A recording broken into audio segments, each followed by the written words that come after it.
Duha ka mga low pressure area ang anaa karon sulod ug sa gawas sa Philippine Area of Responsibility. Menos ang tsansa nga mamahimong bagyo sud sa 24 oras ang unang LPA nga anaa sa sulod sa Philippine Area of Responsibility. Gipanglantawan kining mulabang sa kayutaan sa Luzon ug sa weekend anaa na kini mahimutang sa West Philippine Sea. Nunot sa presensya sa LPA, birahon niini ang hanging habagat na mosangpot sa mga pag-uwan dinhi sa Central Visayas hangtod na sa weekend.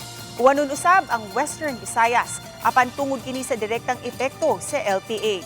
Samtang menos ang kahigayunan nga makasud sa Philippine Area of Responsibility ang ikaduhang LPA.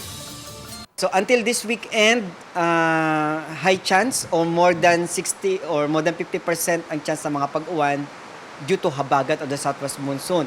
So, padayon ta mag-monitor kining gi-issue nato na rainfall advisory, including the thunderstorm advisory and also the color-coded heavy rainfall warnings.